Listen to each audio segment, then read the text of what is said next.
The YouTube channel Chris Watts, Revelation and the Reckoning is causing quite a bit of commotion on social media recently. The channel creator claims they are a close friend of Chris and the Watts family. It is unclear what the channel creator is trying to accomplish, and it's possible there could be an agenda behind all of it. Let's take a closer look at the channel name and what it might mean. What is Revelation and the Reckoning?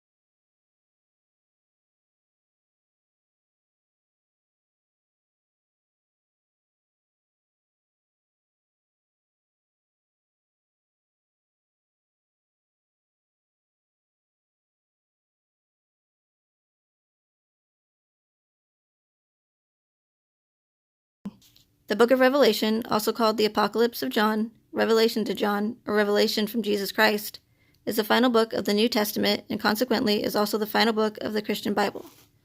Its title is derived from the first word of the Koine Greek text apocalypsis, meaning unveiling or revelation. The book of Revelation is the only apocalyptic book in the New Testament canon. Revelation 1 is the first chapter of the book of Revelation or the Apocalypse of John in the New Testament of the Christian Bible.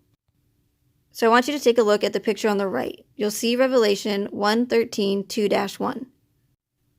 This is a picture frame that Shanann and Chris had hanging on their wall in their home of important dates. Shanann and Chris got married on 11/3/12. If you take a look at the Revelation, it says 11/3, but if you switch the 1 and the 2 at the end, you'll get 11/3/12. Apocalypse is the 8th season of the FX anthology American Horror Story. It takes place after a nuclear apocalypse. Hidden away in their secure outposts, only the chosen elite were able to survive the devastation. However, their order is thrown into chaos with a battle between good and evil. As mentioned before, the Apocalypse teaser that appeared on Neighbor Nate's television was no coincidence. Not only did it practically mirror the Watts narrative, but the other teasers also gave hints to a future event.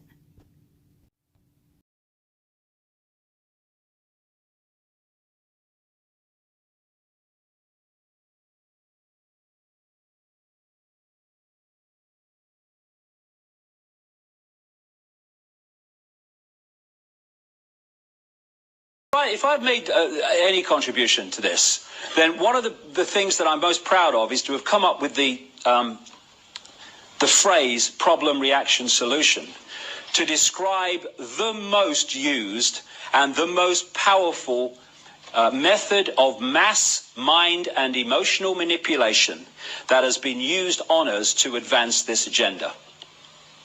It used to be called the Hegelian dialectic.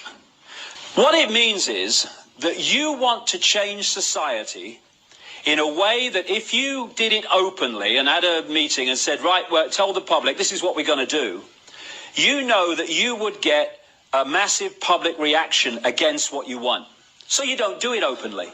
You play this technique. Stage one, you create a problem. It could be a terrorist attack, it could be a war, it could be a government collapse, it could be a run on a currency, it could be a credit crunch, rising food prices, rising mortgages. Anything that will give you the opportunity to install the solution to that problem that will advance your agenda. Once you've covertly created the problem, you then tell the people through a pathetic mainstream media the version of that problem that you want the public to believe. The problem's created. The cover story of the problem is then reported to the people as official history, uninvestigated. And what they're looking for at stage two is a reaction from the public that says, in effect, something must be done. What are they going to do about it? Fear, outrage, do something. And then those who've covertly created the problem, got the public reaction, do something, then openly, through changes in legislation, offer the solutions to the problems they have themselves covertly created. And what are those solutions? They are changes in society to advance the Orwellian Big Brother state and the centrally controlled global agenda. Let's take a look at why the person behind the Chris Watts channel is relevant to Hegel's Hegelian dialectic theory. Walter Kaufmann is a philosopher, translator, and poet, and was influenced by Hegel's work. In 1965, he wrote a book on Hegel and also published a translation of one of his books. Kaufmann was also influenced by the German philosopher Friedrich Nietzsche. Just like Kaufmann, Nietzsche was also influenced by Hegel's work. If you'll notice, Hegel and Nietzsche share the same name, Friedrich. Friedrich is the German form of the English name Frederick. Chris and Shanann Watts both lived in Frederick, Colorado. In a previous video, I showed you how certain names are meaningful and sacred to the ones in control of the narrative.